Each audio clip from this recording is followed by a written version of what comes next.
What is going on, Niner fans? We had another day at training camp, and we get a day off tomorrow, and the 49ers are back on Thursday for joint practices with the Broncos. I can't wait for that. That's actually going to be my most excited training camp. I mean, a joint practice. I never got to see a joint practice with the 49ers because they never do them here in Levi Stadium. And the last time they were supposed to have one, it didn't happen. So I'm excited, hyped up. We got a little bit of news today. Not like a lot of transactions, but some news. And we'll talk about what happened at training camp today. So how are we doing? We got a show with Larry Krueger also. So I'm going to try to make this short. I figured I'd come on live. We'll talk a little training camp, and we'll go for there. So, a lot of fun news today to get to. Christine Workman says, Kittle better not retire. Yeah, I don't know if you guys saw that interview on NFL Network. And he basically says, they banned smelling salts and ammonia ammonia substances in the NFL. So, the smelling salts sometimes help him stay awake, during games. And Kittle says he's like an every down guy. He sometimes uses it to kind of keep himself alert. And the league sent out a memo, says that they banned ammonia inhalants and smelling salts. And there's been many times you see George Kittle rip a little smelling salt. There's a picture that he's literally like sitting there with the packet of smelling salts, and he's like whiffing it, and he's staying awake. I guess they say it contains some PEDs or performance enhancement. It's a substance that can give a player an advantage, so they banned it. And Kittle, as we know, he's a big proponent of them, and he said, I was considering retiring. It's kind of funny. He basically went into Fred Warner's little interview, and he crashed the party, and he says that he's like, Joe, I got to find a middle ground. But yeah, he was joking, but it was pretty fun. I don't know. Kittle's a funny guy, but imagine he retired over smelling salts. But, he says they need to find a middle ground because I need to play every down. And sometimes that keeps him a little awake. But anyways, we'll get to training camp. There was a little news before training camp started. The 49ers waived Andy Isabella, who they just signed, and then they picked up Aquemini St. Brown, who they just cut. So it's like musical chairs at wide receiver. And people are like, what are they doing? Are they confused? Now, the reason why they did this was Andy Isabella yesterday suffered an injury at the end of, early in practice. He left. I think it was an ankle or a lower leg injury, something. You could tell he was frustrated. He came up lame, and he left practice, and they got rid of him today, and they brought back St. Brown. Now, the crazy part was St. Brown came in late, like 25, 30, maybe even 40 minutes late to practice. Like, all of a sudden, he comes in right before they're about to do, 5 minutes before they're about to do team drills. He runs up, throws his gear on, and he starts stretching and starts, doing some light jogging. I don't know if it was, he got the memo late. He didn't know if he was coming, but he was late. I was like, what is this guy doing? It was kind of crazy. I never seen anything like it.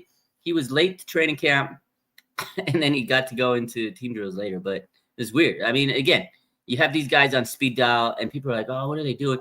Why are they signing these scrubs? That's what it is. It's training camp. They got preseason coming up. You just want guys. You just need body. This is literally the definition of a training camp body. You have players that are going to go out there, go through the motions, and then they're going to play preseason. They're not going to make the team unless somehow, some way, it's like, whoa, we didn't expect this guy to play that good. These guys are training camp bodies. You have a 90-man roster. You got to trim it down to 53 players. And at the end of the day, guys like St. Brown and Isabella, they're not making the roster full time. They're not, maybe the practice squad if they do good enough in these in training camps and preseason. But guys like that, they're just going to be a revolving door. Like Jordan Matthews, remember a couple years ago, they signed him, cut him, signed him, cut him, signed him, cut him, signed him, cut him. And now we got St. Brown. It was funny, though, because they literally signed Andy Isabella. They dropped him, and then they picked up Aquemini St. Brown, who they recently signed, and they cut a few days. It's like hot potato. That's funny, man. Let's take a look. What's up, everybody? Let's see what the comments are. Christine says, what's up? Debbie says, hey, Raj. Carl Thomas says a reunion with Dre Greenlaw is upon us if he's healthy. I know he's been dealing with injuries this offseason in training camp. So we'll see. Dre Greenlaw, Talanoa Hufanga, DJ Jones. We get to see some former Niners this week. Kind of cool. Nav says, I like the hype around Pearsall, but is he getting separations on his routes? He is. The thing is, they're dialing up these plays for Pearsall, and it's usually zone, but there has been some plays where it's like tight coverage, and we'll get to Ricky Pearsall. The combination between him and Brock Purdy has been fantastic. But I'll tell you what, today Upton Stout jammed him a lot on the one-on-ones, and he was sticky in coverage. Just pressed him, press man coverage. That's what we want to see. Can Ricky Pearsall, separate with press man coverage? And today, Upton Stout, he got the best of them in those one-on-one drills. It's all man-on-man, and got to give you tip your hat to Upton Stout. But I'll tell you what, Ricky Pearsall has been so fluid. He's been, on another level. He has been able to separate for the most part. But a lot of times they're playing that zone kind of scheme, and that's where Ricky Pearsall is going to do his damage. They're going to throw it in the zone, and he's just going to, after the catch, explode for it. So that's kind of what they're trying to figure out, how they're using Ricky Pearsall. But I'm sure there's going to be times where he's going to be man-on-man, and he has to separate. He's shown he could do it in college, but can he do it in NFL? We'll see. But he has had a fantastic camp. AJ says, what's up with Kittle talking retirement after the salt infusion? So, yeah, we just talked about that.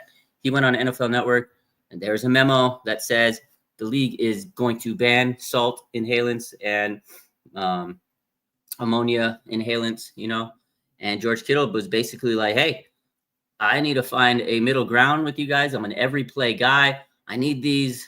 He's like, when I found out, I consider retirement. It was like a joke kind of, but that's what Kittle, that's how serious Kittle was taking this memo. It was like, hey man, this is my edge. This is my competitive edge. He was just, poking fun at the league. Like, hey man, what do? You're taking away my competitive edge.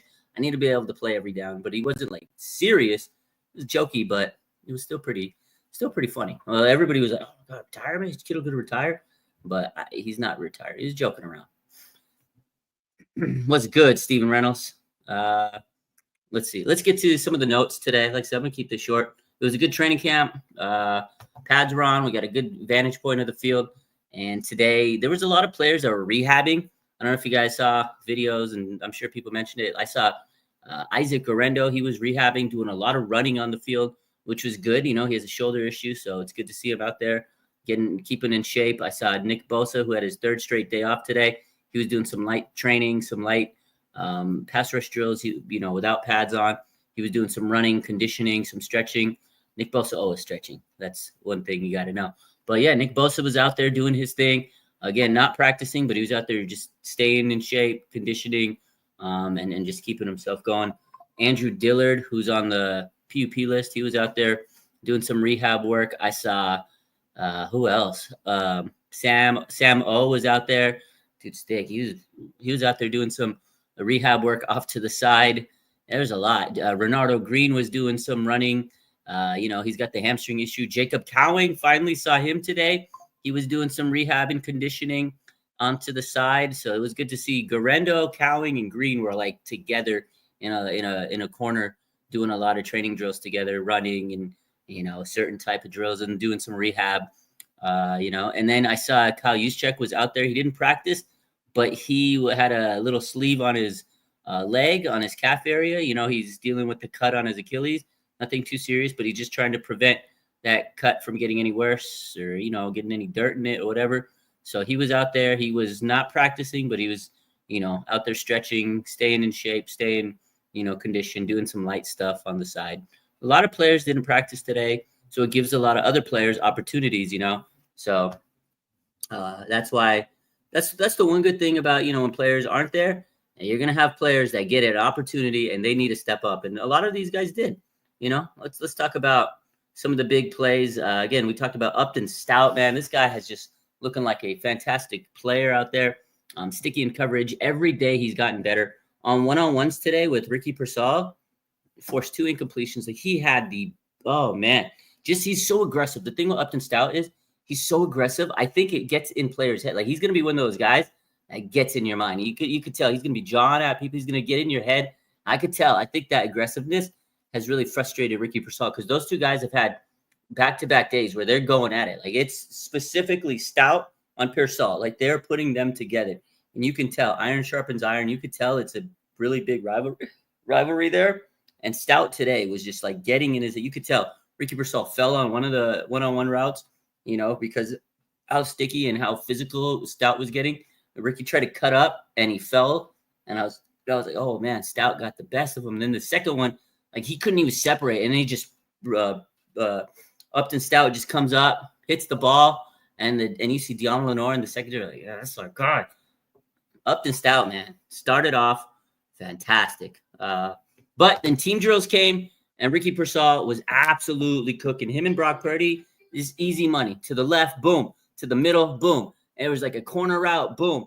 And then it was like there was like a post route, double coverage. He fit it in there. Brock Purdy layered it in. I was like, oh my God, those two guys were going to work. That connection is amazing. Absolutely amazing, man. Those two, Brock Purdy and Ricky Pearsall, have looked fantastic. Dion Lenore, he had a PBU at one point. One guy that came up with a nice play today was D Winters. He makes himself look like Dre Greenlaw. D Winters had one of the best plays of training camp today. I'm gonna say it's the second best play because I'll tell you who had the first. D Winters, man, he was stride for stride with Christian McCaffrey. I couldn't believe it. Brock rips it deep, and I'm like, oh, here comes Christian McCaffrey. Everybody was like expecting it. Deep play, wheel route, and you have D Winters running stride for stride. He stuck with them, and he was able to make the pass breakup, and everybody's like, oh, big play. D Winters, man, this guy has solidified himself as linebacker too. Fantastic. I mean, the coverage was insane. How do you keep up with Christian McCaffrey? This guy is Christian McCaffrey, and he was able to stay with him stride for stride. It was beautiful. I hope the 49ers post this play because it was damn nice. Oh, my God. D Winters, man, he's having a hell of a camp. That was the second best play at camp today, which is crazy because that play is amazing because you're thinking, how is D Winters staying, on Christian McCaffrey, like the whole play? It was crazy. The best play was actually Upton Stout. Oh, my God. Upton Stout had the play of the day. This guy, oh, man, I told you he had a great day. He was, like, all over the place. There was a play where, he's dropping back. He reads Brock's eyes. He reads it. You could tell. He makes a break on the play. He was coming for Brock Purdy was going deep to CMC. He was deep to CMC. Like, they were trying to test those deep plays to CMC. I can't wait for the season because I feel like once they get that connection going, Brock and CMC and have some big explosive plays. But anyways, Brock dimes it, and CMC, he was probably open. You see Upton Stout make a break for the ball. He looks at it, and he cuts. Boom, he dove. He just flies like Superman, flying over the field. Bam, PBU. Oh, my God. That play right there was fantastic. This man, Upton Stout, flying like a madman. Again, he just makes a break. He sees the ball, and he comes up. CMC denied. I couldn't believe it because that play looked money. I mean, the pass was great. Lofted it up there. Purdy had a beautiful pass. CMC was about to make a highlight play, and Upton Stout says, not on my watch. Oh, my God. Oh, my God. It was amazing. I'll tell you what, Upton Stout, man, so far, so good. Ever since the pads came on, this guy has become better, which is crazy. Normally, that's not always the case for these young, aggressive guys.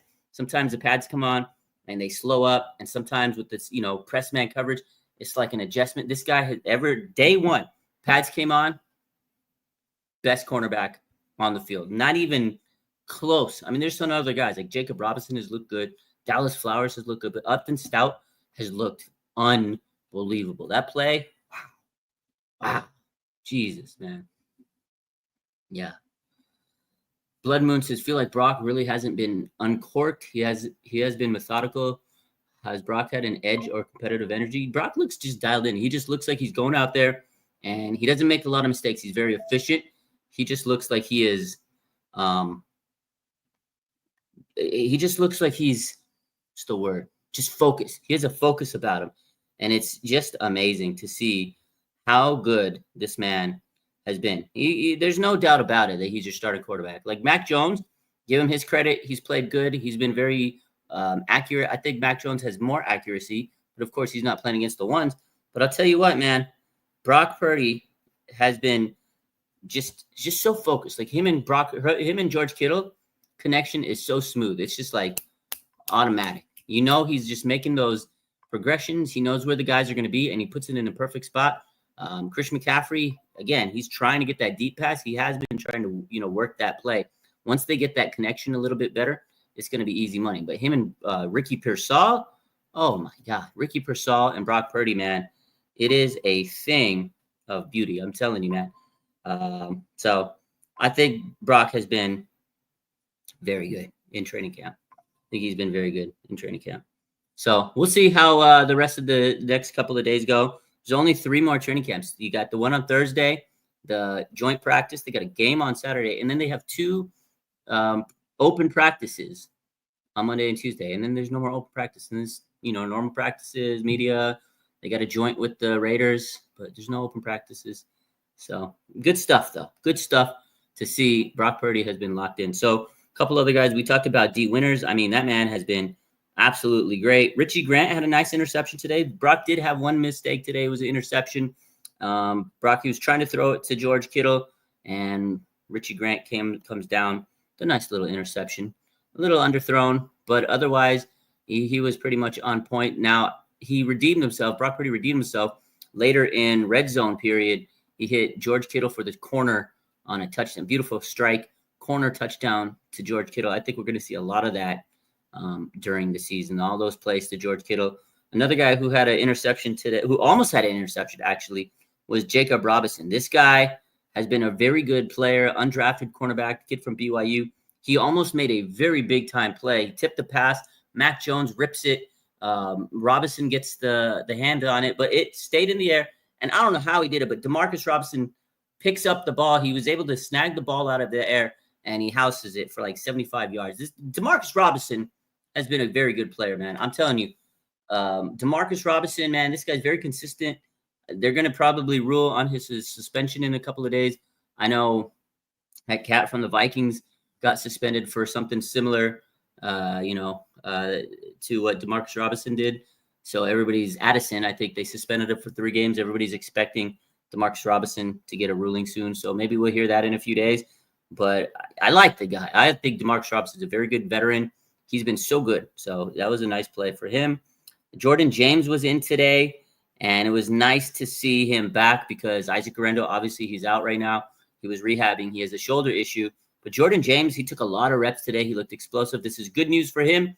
He was fully cleared. He's been dealing with a knee issue. So it's good to see Jordan James back after dealing with a, like I said, knee issue. So let's take a look at some of these questions. How was the defense? Robert Saleh cooking, says AJ Howard. Yeah, Robert Saleh was dialing up some blitzes today. I don't know what's going on with my light now. I'm cooked. Give me a second. Let me pause this real quick. Let me fix this light.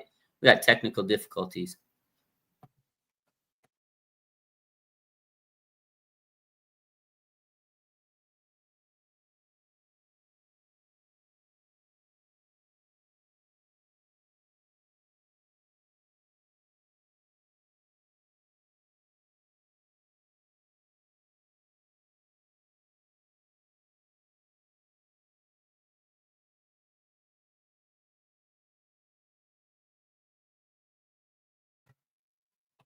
Okay, I think we're good. Yeah, there's the light. So Robert Saleh, he was dialing up some blitz packages. You could tell he sends Pinnock a lot on these blitzes. He had one point, I don't want to say too much, but he had like 5 DBs, 5 corners, or 5 players in the secondary lined in there. He had 5 corners, and he was like blitzing Pinnock. It was some different coverages, some exotic moves. He said he was going to try some different things in the defense this year, and he's not lying to us. And I remember the interview he had with, or Jason Pinnock said he loves to blitz. If you look at his PFF grade, he was the best blitzing safety in the NFL last year. Is unbelievable. And that's what they're probably going to use Pinnock for, is to come in and just run after the quarterback. And it was impressive. I think Robert Saleh is going to really change things and make some, very fun defensive schemes. So we saw a little bit of that today. Some wrinkles. It was pretty nice to see that. I think Robert Saleh is just going to fix his defense, right? It's going to be better than Nick Sorensen. So good stuff. Let's see. Yeah, Big Brick says, heard Saleh unveil some new spicy formations. Yeah, we're going to keep it on the down low, but yeah, it definitely was nice to see. Again, he had like multiple corners out there. There was like 5 DBs. Pinnock was coming in on a blitz. It was cool, man. Some stunts in there. I was like, okay, Robert, this is what we need, man. It's going to be fun. So Blood Moon says, I need angry Brock, Big Papa energy. Being a dad now, I need Brock with the belt to ass. I think he is, man. He just seems dialed in. I love it. And again, him and Pearsall have been just absolutely on another level. Good stuff to see. A couple other stuff that happened today was Jordan Watkins, man. This guy had what, like, I think 4 or 5 catches. They were all from Mac Jones. These two guys were like making it look so easy. It was like Mac Jones, Jordan Watkins, Mac Jones, Jordan Watkins, Mac Jones, Jordan Watkins. Every single time, he snags a big gain to the left, over the middle. Like, you see how Brock Purdy and Ricky Pearsall were cooking everybody today? That's how Mac Jones and Jordan Watkins. It was like boom, boom. It was almost automatic. Just like Brock Purdy and Ricky Pearsall, Mac Jones and Jordan Watkins were almost automatic. It was crazy. So I really like the development of Jordan Watkins. He's had a pretty good camp, actually a very good camp. Makes a play every day, it seems. And Mac Jones has been a very steady quarterback too. I like what I've seen out of him. I think he's coming into camp. He's playing fantastic. And that's all you can ask for your backup quarterback. He's making good reads. He almost had a perfect day. I think he missed like one throw. That was amazing. Brock was also good, but Mac Jones, man, he's making the most of his time, and I like it. I think we have a very good backup quarterback, man. It's good to see. Good to see. Let me see the official. Yeah, Mac was 14 of 14 until he missed the final attempt to practice. It's crazy. He was having a day, and a lot of it was just to Jordan White. Like, he just knew where he was going to be on the field. So great backup, man. And the best part of this practice was it was just a lot of energy. These players were going at it. You could tell, man, these guys are starting to crank up the intensity. So at the end of practice, there was a fight that broke out. It was a scuffle. I don't know who was in it. I know it was an offensive lineman and a D lineman. It happened so quick, and then everybody kind of ran together, and they started scuffling. And then after that, it was, all right, we're done. Break practice. They didn't want any more tempers to flare. It was right at the end. You could tell the energy's starting to get there. These guys are starting to kind of break out their shells. I don't know who it was, but I saw an offensive lineman. This was the best part. Like, this is my take of the fight. I see the play. It ends. I'm scanning the field. All of a sudden, you see the offensive lineman. He like threw a punch. He threw a punch. He popped somebody. I don't know who it was. It was a defensive lineman who he was standing with. I'm pretty sure it was the third team offensive defense. So it was like the third string. He comes up, offensive lineman, popped the guy. And then after that, you see everybody's like, oh, what? And he just like jumped on each other. And it was like they had to break him up. Lasted for about 20 seconds. So it was pretty interesting. That was the best fight of camp. It wasn't like, oh my God. But I was like, okay, yeah, here we go. Little dog moment. But it was funny because I swear I saw the offensive lineman like pop the defensive player. I was like, oh, that's not nice. And then after that, a little scrum breaks up. But it was good. It was fun. A lot of energy. It was a lot of energy. It was the best fight of camp so far. Everything else been like ticky-tack, Lenore and Jennings, little quick shove, nothing of it. And then last week there was like a scrum. I can't remember who it was, but today it was like the first time. It was like, okay, let me show you what I'm about. And it just popped them in the mouth. I was like, oh, okay. But overall, a lot of energy today. I thought it was a good practice. And I think they're getting hype. I think they can feel the football's coming around. They got a joint practice on Thursday, and then they have a game on Saturday. So yeah, everybody was guessing who's it, Brendel and West? Is it Mac Jones and Brock? It was funny. Comments were funny, but it was like third stringers. Any word on JJ? No word. I guess yesterday, Kyle Shanahan talked about someone asked him a question. Do you think it's business or an injury, a fake injury? And he like, it's a work or something. And he was like, you got to ask him. But he told me it's a calf. So I'm going to be very careful because those calf injuries are delicate. That's what Kyle said. And you could take it with you can believe how you want to believe. But as of right now, Juwan Jennings got a calf injury. So let's see. AJ says Niners absolutely need to win the first game, set the tone for the division. Yeah, you can't lose that first game. That's a big one. AJ says, honest question, does our new OC call the plays or is it still Kyle? So yeah, from what we understand, what Kyle said at the end of the season is he's going to still call the plays. I think Kyle Shanahan is going to dial up majority of plays. I could see that sometimes Clay Kubiak might call a play here. There might be times where he lets him call stuff as he gains his trust, because last year he did let Clay call a whole game. I think it was the last game of the season. And then he named him the OC. I feel like he gained his trust. He's like, okay, you did good. Let me make you my OC. I think as he gets involved in the offense more and Clay helps him and he gets more comfortable, I think eventually Kyle's going to let him call plays more. But as the season starts, Kyle's still calling the plays. But he has an offensive coordinator to give him some, insight, to study film with, to give him ideas. That's what he's going to need. He needs someone to help him and take some pressure off him. He had Mike McDaniel a couple years ago, and Mike McDaniels did that. He didn't necessarily call the plays, but he gave him a lot of concepts, a lot of help out there. They studied film together. He gave him some tips. He helped with the quarterbacks. He coached the quarterbacks and, gave him some other issues like tips and stuff. So at the end of the day, I don't think Clay's going to start calling plays, but I think he will every once in a while. And as he earns that respect from Kyle, he's going to be able to call plays. So Blood says Larry thinks it's posturing from Kyle Shanahan and Juwan Jennings. That's what a lot of people are saying, but I don't know. It's hard to say because calf injuries, if they are faking it, I mean, it is what it is. I get it. But if it's really a calf injury, I hope that you're not playing games about it because that's not good, man. A lot of people are saying it's a hold in, it's posturing, but I just hope his calf is healthy regardless of anything. I hope he's not hurt. And I hope that they figure out whatever they need to figure out to get a contract or whatever to move on from this situation because we need Juwan Jennings.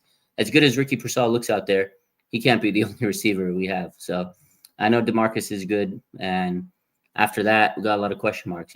Cowing's still dealing with his hamstring. Brandon Ayuk, who knows when he's coming back. So, and Watkins is a rookie and everybody else unproven. So am I going live with Larry tonight? Yes, I am. A couple other news and notes before we get out of here. D Winters, we talked about him and how good he looked today. Made a fantastic play where he stuck with CMC on a deep pass. Oh, Jake Moody. Let's talk Jake Moody.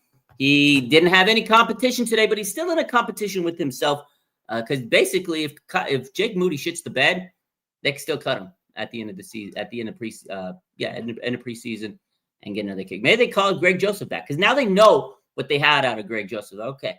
We'll keep that number. We'll keep you on speed dial, my boy. If Jake Moody shits the bed and pisses the bed and defecates all over himself, whatever he does, that's an ugly picture. If Jake Moody sells, here we go. We are going to call you back, Greggy. Okay? So they got Jake today, his first day of kicking without Greg Joseph breathing down his neck. He was 5 for 6 today. Let me tell you, he was 5 for 6. The one he missed was the longest one. It was a 55-yarder, hit the crossbar, Doink City. Oh, God.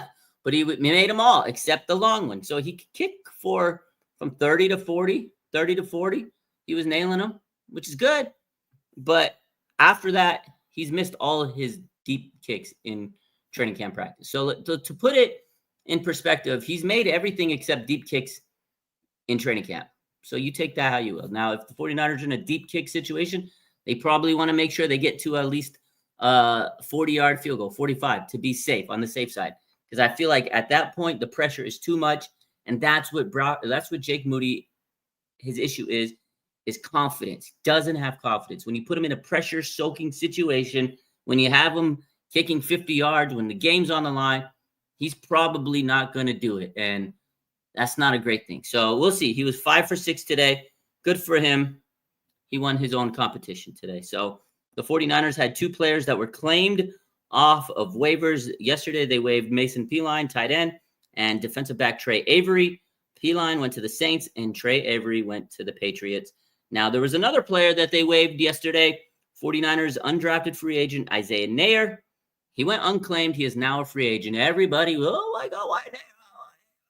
Because everybody was hyped on this kid a couple weeks ago. He made one big catch, and everybody was already starting to crown him as the next Randy Moss. He made a great play without pads. Ever since they put the pads on, he disappeared. He went ghost mode. He couldn't find him.